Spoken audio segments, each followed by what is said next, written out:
우리는 지난주까지 존 비비어 목사님의 순종이라는 책을 통하여 순종 가운데 역사하시는 하나님을 함께 보았습니다. 그리고 오늘부터 성경 중에서 에베소서 한 책에 집중하여서 에베소서 가운데 우리에게 주시는 하나님의 말씀을 듣고자 합니다. 여러분, 에베소서는 초대교회에 쓰여진 편지입니다. 그것도 초대교회가 처음 생겨났을 때 쓰여진 편지라기보다는 막 복음이 전파되기 시작됐을 때 쓰여진 것이 아니라 그보다 한참 뒤에 쓰인 편지입니다. 그리고 다른 편지들, 다른 서신서들과 달리 누군가 개인에게 안부를 묻는 모습이 없는 것으로 보아서 단지 에베소 교회에만 읽혀지기를 바랬던 것이 아니라 당시에 많은 교회들이 함께 보기를 원했던 편지 중에 하나다라고 말씀드릴 수 있습니다. 그 당시 초대교회에 보내졌던 에베소서를 통하여 하나님께서 오늘 우리에게 당시 초대교회에 하고 싶으셨던 말씀이 있으시고 오늘 우리에게도 하시고 싶으신 하나님의 말씀을 우리 함께 듣는 시간이 되기를 소원합니다. 에베소서는 전체적인 내용에서 교회의 일치와 교회의 윤리를 강조하고 있습니다. 함께 읽기 위한 편지에서 이러한 교회의 일치와 윤리를 강조한다는 것은 다시 말하면 당시의 교회에 하나 되지 못한 모습이 있었다는 것이고 교회에 윤리적인 문제가 있었다는 것을 우리에게 말씀해 주기도 합니다. 그래서 여러분, 이 에베소서가 바로 오늘날 한국교회에 우리 가운데 필요한 하나님의 말씀이라고 강조해서 말하고 있는 많은 목사님들이 있습니다. 문제가 생기고 갈라진 우리 한국교회의 일치를 이루기 위한 것이고, 그리고 계속해서 우리 가운데 발생하고 있는 윤리적인 문제들 가운데 성경적인 해결책을 찾기 위한 하나님의 말씀이다라고 할 수 있을 것입니다. 많은 사람이 한국교회에 문제가 있는 것을 부정하지는 않을 것입니다. 이전보다 신앙적인 힘도 약해졌고 사회적인 힘도 약해졌습니다. 교회 곳곳에서는 신앙적인 문제와 세상적인 기준으로도 용납할 수 없는 윤리적인 문제들이 발생하고 있습니다. 여러분, 문제가 있을 때 우리는 어떻게 해야 될까요? 여러분, 혹시 컴퓨터를 좀 잘 하시는지 모르겠습니다. 제가 컴퓨터를 조금 하는데 컴퓨터를 잘한다는 사람으로부터 배운 컴퓨터가 잘 안 될 때 쓰는 방법이 있습니다. 그게 뭐냐면 여러분, 껐다가 키면 됩니다. 껐다가 키면 컴퓨터가 잘 돼요.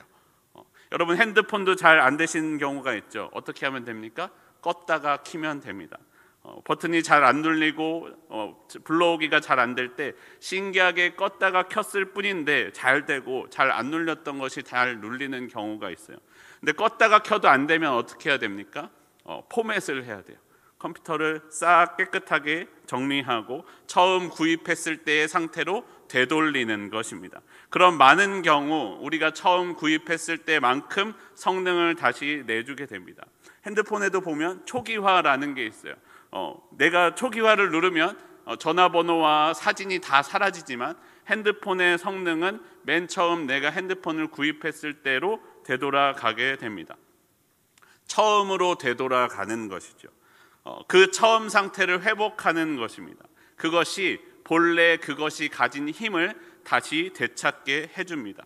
우리도 문제를 해결하기 위해서는 처음의 힘을 회복해야 합니다. 처음의 힘을 회복하면 우리 가운데 있는 문제들을 해결할 수 있습니다. 에베소서는 처음 이 편지를 통하여 인사하는 인사말을 통하여 교회의 처음을 되돌아보게 해줍니다.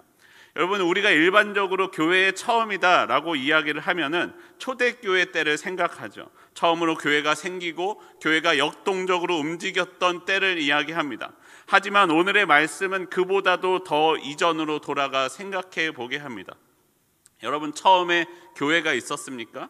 아니요, 그렇지 않습니다. 처음에는 교회가 없었고 예수님이 계셨고 예수님으로 인해 믿는 이들이 있었습니다. 그리고 그 믿는 이들의 모임이 교회가 된 것이죠. 그럼 예수님이 여러분 갑자기 뿅 하고 등장하셔서 말씀하시고 이적을 보이시고 사람들을 고쳐주셨습니까? 그것이 예수님의 사역이었습니까? 그렇지 않다는 거예요. 예수님은 갑자기 나타나신 것이 아니라 구약의 말씀대로 오셨고 일하셨고 구약의 말씀을 우리 가운데 이루어 주셨습니다.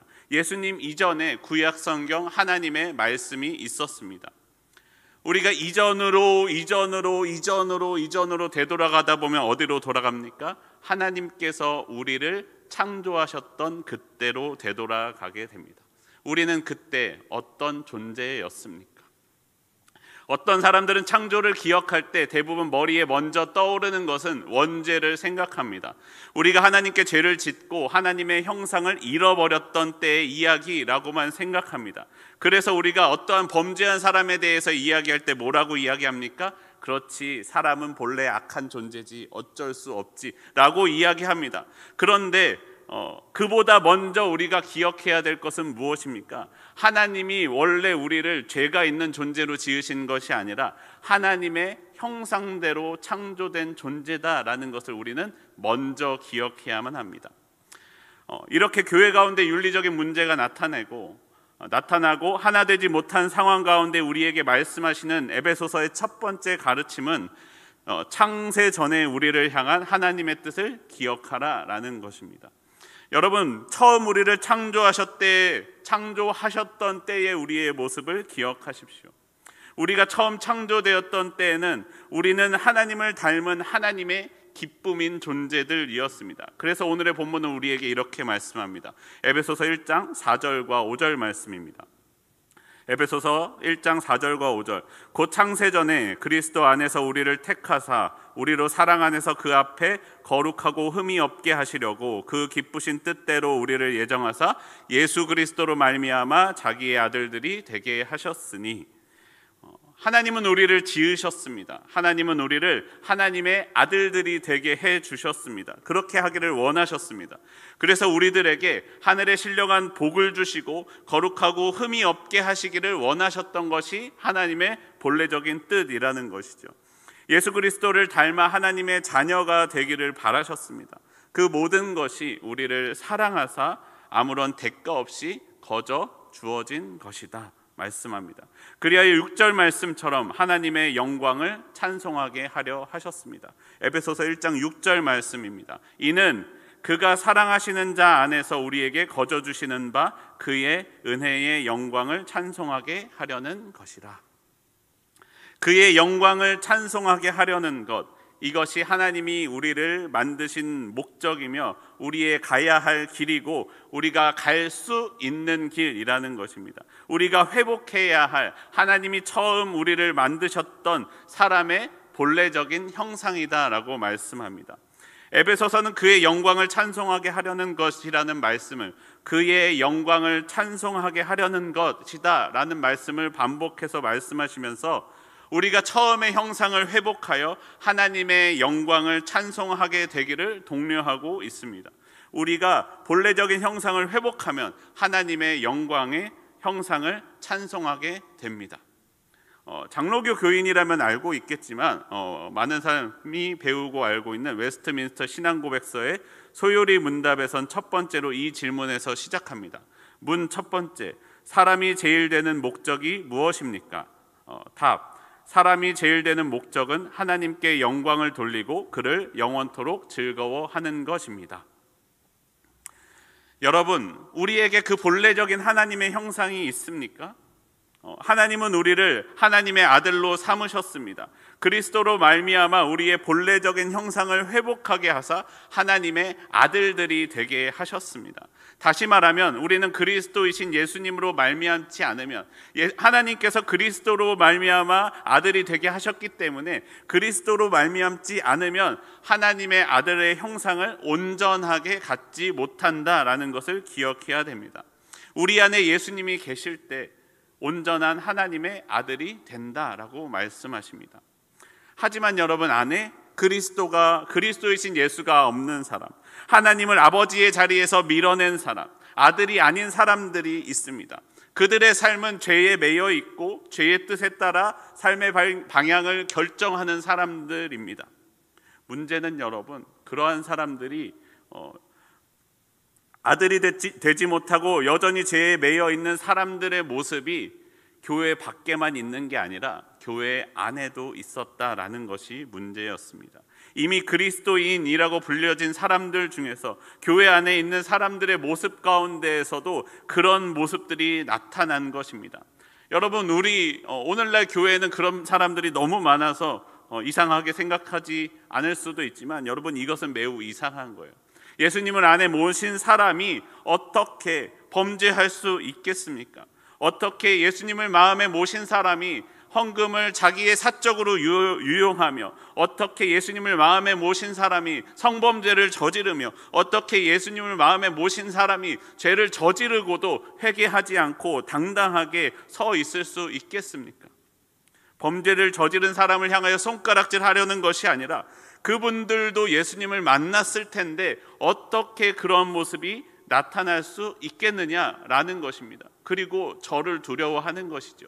저에게도 그러한 모습이 나타나면 어떻게 합니까? 우리가 하나님의 자녀인 것은 다시 말씀드리지만 우리 안에 예수님이 계시기 때문에 우리는 하나님의 자녀가 됩니다.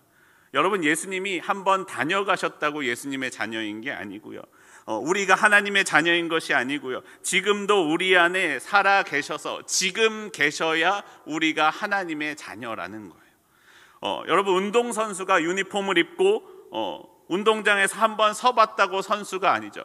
국가대표 옷을 입고 운동장에 한번 나갔다고 계속해서 국가대표인 게 아니죠. 선수로서의 실력을 갖추고 그 실력을 유지하기 위해, 성장하기 위해 끊임없이 노력하여 그 실력을 가지고 있어야 그는 선수인 것입니다. 훈련을 계속해야 선수일 수 있죠. 우리도 그렇습니다. 우리도 우리 안에 예수님이 다녀가신 것이 아니라 나도 예수님 만나봤어, 나도 예수님 믿었었어, 나도 그렇게 고백했었어, 과거형으로 말하는 것이 아니라 지금 내 안에 예수님이 살아 계시게 해야 됩니다. 내 안에 한번 주인 되셨다가 방 빼시는 게 아니라 내 안에 지금도 계셔서 여전히 내 안에 계실 때, 여전히 내 안에 주인이 되실 때, 예수님을 마음의 주인으로 모시기 위해 끊임없이 세상의 욕심들과 싸우며 예수님의 중심으로 모시고 살아갈 그때에 우리는 하나님의 아들, 본래적인 하나님께서 우리에게 원하셨던 그 형상을 지킬 수 있다라는 것을 기억해야 됩니다.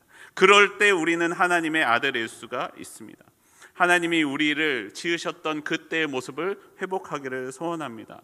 하나님의 은혜의 영광을 찬송하는 삶이 되기를 소원합니다. 우리가 하나님의 아들로서 하나님의 은혜의 영광을 찬송하는 저와 여러분이 되기를 소원합니다. 그리고 이어서 두 번째 말씀하는 우리가 회복해야 할 처음 모습, 두 번째 모습은 우리가 예수 그리스도의 피로 말미암아 죄 사함을 받았다라는 것입니다. 에베소서 1장 7절 말씀입니다. 우리는 그리스도 안에서 그의 은혜의 풍성함을 따라 그의 피로 말미암아 속량 곧 죄사함을 받았느니라. 우리는 그리스도이신 예수님의 피로, 예수님의 풍성한 은혜를 따라 죄사함을 받은 사람들입니다. 그래서 우리는 그리스도인이다 라고 말씀합니다. 하나님은 우리에게 죄사함을 베풀어 주셨습니다. 우리가 무언가 하나님께 해서, 우리가 어떠한 기준을 넘어서 우리에게 대가로 죄사함을 주신 것이 아니라 우리에게 선물로 죄사함을 베풀어 주셨습니다.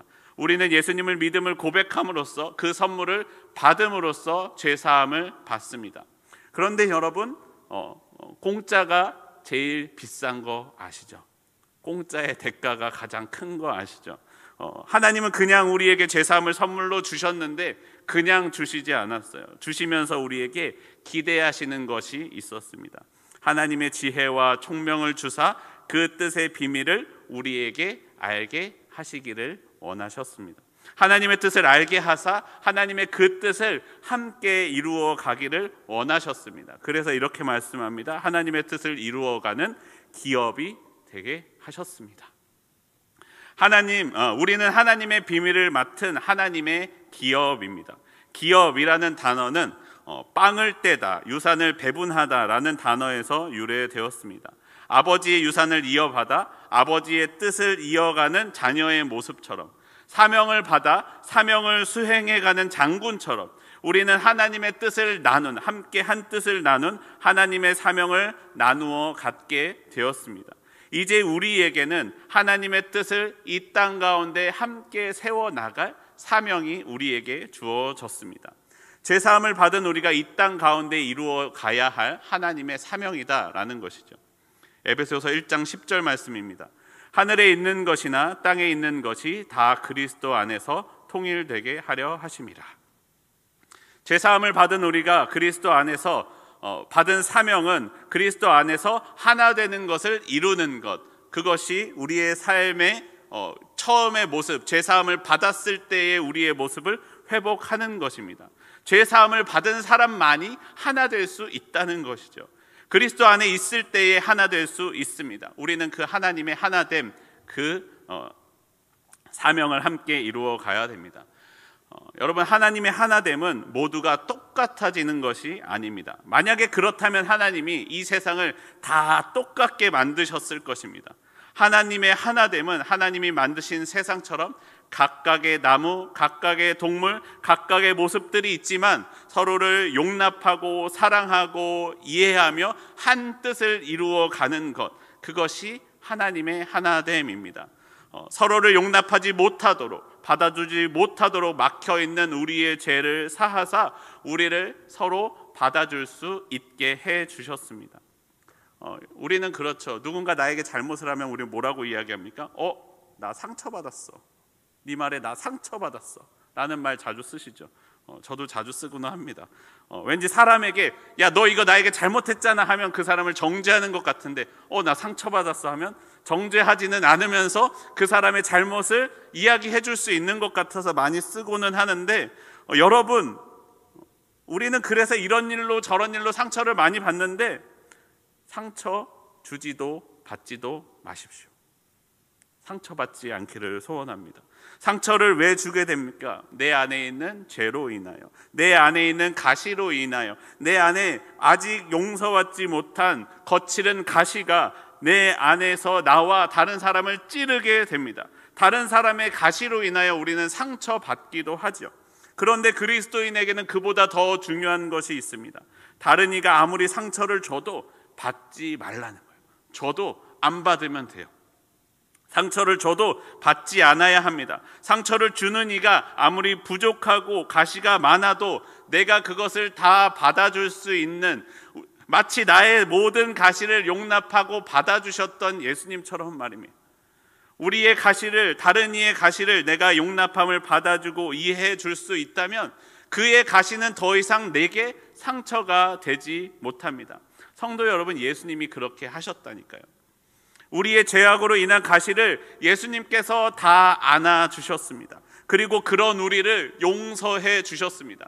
예수님이 나 때문에 상처받으신 것이 아니라 예수님이 내 가시를 안아주시고 용서해 주시고 없애주셨다라는 것입니다. 우리가 하나님이 원하시는 기준을 넘어야, 그 모양에 맞춰야 죄사함을 주신 것이 아니라 우리를 있는 가시 그대로, 있는 죄악된 모습 그대로 받아주고 용서해 주셨습니다. 그리고 우리에게 말씀하십니다. 너희도 가서 나와 같이 하라 말씀하고 계십니다. 우리는 예수 그리스도의 사랑 안에서 하나 될 수 있습니다. 서로를 보듬어주고 안아줄 때, 받아주고 품어줄 때 하나 될 수 있다는 거예요. 이게 딱 맞아서 하나 되는 게 아니라 다른데 안아주고 이해해주면서 맞춰줄 때 우리가 하나 될 수 있다는 거예요. 그것이 우리의 처음 죄사함을 받았을 때의 우리의 사실 본래적인 모습, 우리를 향하신 하나님의 마음이었고 우리는 그것을 회복해야 된다라고 말씀하고 있습니다. 그리스도 안에서 하나 되는 것, 그것이 하나님이 바라시는 우리를 향한 하나님의 마음입니다. 그래서 성경은 그렇게 하나됨을 이루기를 바라시며 이렇게 말씀하십니다. 에베소서 1장 12절입니다. 이는 우리가 그리스도 안에서 전부터 바라던 그의 영광의 찬송이 되게 하려 하심이라. 각각 다른 모습들 가운데 하나님 안에서 하나 되셨던 그 태초의 모습을 우리 가운데 회복할 때, 죄사함을 통하여 우리 가운데 그 죄사함을 통하여 하나됨을 이루셨던 그 예수님의 죄사함을 회복할 때, 우리는 하나됨을 통하여 하나님께 영광을 돌리게 될 것이다. 하나님께서 영광을 받으실 것이다 라고 말씀하십니다. 우리는 하나님의 그 영광을 찬송하는 찬송이 될 것입니다. 우리가 하나 될 때 말입니다. 우리가 서로를 안아주고 품어주고 하나됨으로 하나님을 찬양하는 것입니다. 하나님을 예배하는 것입니다. 여러분, 우리 가운데 그리스도 안에서 하나됨을 이루기를 소원합니다. 마지막으로 우리가 그리스도인들이 회복해야 할 세 번째 모습은 무엇이냐? 그 처음의 모습은 성령의 인치심을 회복하는 것입니다. 성령의 인치심을 회복해야 합니다. 에베소서 1장 13절과 14절 말씀입니다. 에베소서 1장 13절과 14절입니다. 그 안에서 너희도 진리의 말씀 곧 너희의 구원의 복음을 듣고 그 안에서 또한 믿어 약속의 성령으로 인치심을 받았으니 이는 우리의 기업의 보증이 되사 그 얻으신 것을 속량하시고 그의 영광을 찬송하게 하려 하심이라. 아멘. 초대교회는 성령 강림 사건으로부터 시작되었습니다. 제자들이 모여 기도할 때에 성령이 불같이 임하였고 제자들은 성령을 받았습니다.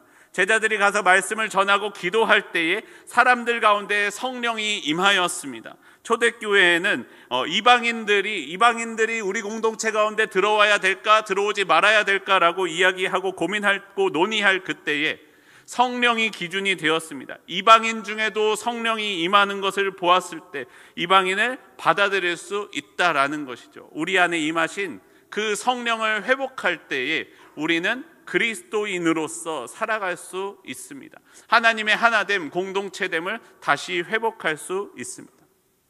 초대교회 역사가 점점 길어지면서 문제가 발생했습니다. 바로 여러분, 예수님이 오시지 않는 거예요. 예수님이 곧 다시 올 것이라고 생각했습니다. 그런데 아직도 오시지 않는 거예요. 너무 안 오시는 거예요. 곧 오실 것 같았는데 말입니다. 하루는, 이틀은 내가 열심히 하나님의 뜻을 따라 살았는데, 말씀을 따라 살았는데 이게 일주일이 되고 한 달이 되고 1년이 되고 10년 30년이 지나도 예수님이 오시지 않는 거예요. 더 이상 이것을 지킬 힘이 내게는 없었던 것이죠. 현대 교회에도 이런 문제가 일어나는 이유가 무엇입니까? 우리가 느끼기에 종말과 심판은 멀고 세상적인 삶은 가깝기 때문이 아닙니까? 예수님이 심판이 있다는 것을 알면 어떻게 그렇게 할 수 있겠어요?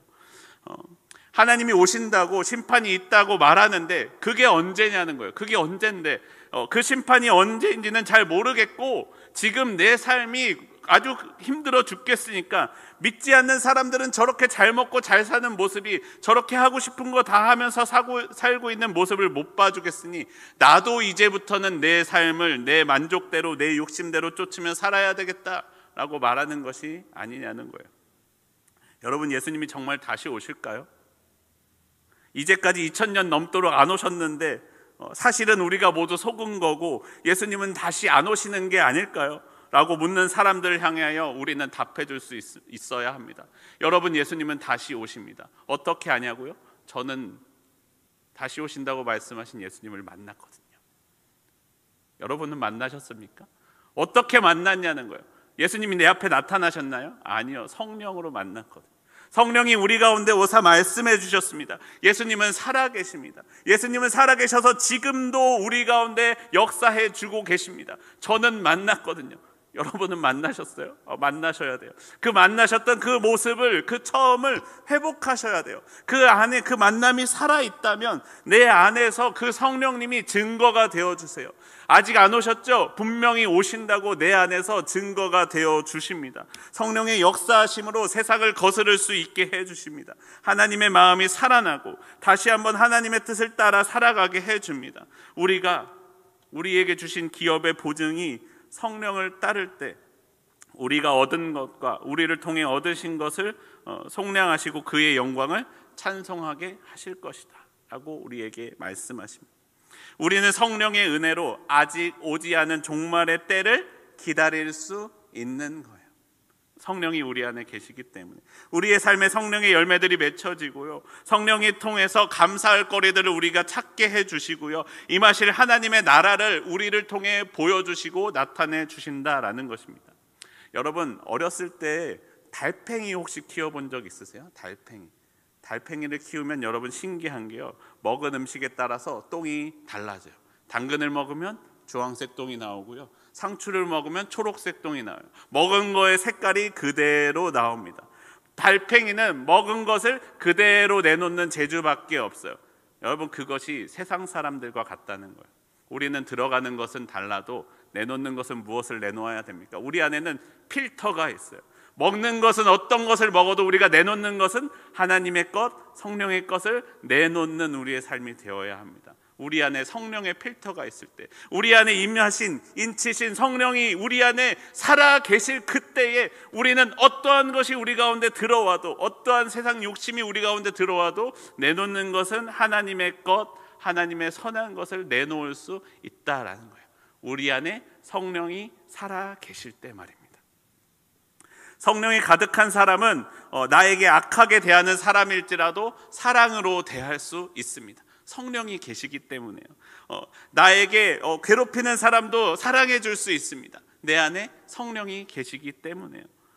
성령 사랑으로 대함으로 하나님의 뜻을 이루어 주게 하십니다. 성령은 우리 안에 예수님의 다시 오심의 증거이자 이 세상 가운데서 하나님의 기업을 이루어 가며 살아갈 수 있는 우리의 능력이 된다라는 것입니다. 그 성령의 인치심을 회복해야 됩니다. 성령의 인치심을 회복함으로 하나님의 영광을 찬송하게 하려 하신다라고 우리에게 말씀하십니다. 성도 여러분, 우리를 향하신 하나님의 처음의 뜻을 회복하는 저와 우리 상곡교회 성도님들이 되기를 소원합니다. 우리를 처음 지으셨던 그때처럼 예수님의 마음을 품음으로써 하나님이 우리를 지으셨던 창조의 형상을 회복하기를 소원합니다. 그리고 또 우리가 처음 죄사함을 받았던 때처럼 우리를 받아주시고 용서해 주신 예수님을 닮아 우리도 다른 이에게 상처 주지도 않고 다른 이로 인하여 상처 받지도 않는 그리스도인이 되기를 원합니다. 사랑하고 보듬어주고 받아주기를 원합니다. 마지막으로 성령이 우리에게 임하셨던 그때를 회복하여 성령과 함께 이 종말의 때에 심판날까지 그리스도인으로서 기다리며 죄악된 세상 가운데에서도 하나님의 마음으로 살아가게 되기를 소원합니다. 우리가 그 처음 형상들을 회복함으로 하나님의 영광을 찬송하는 진짜 그리스도인이 되기를 소원합니다.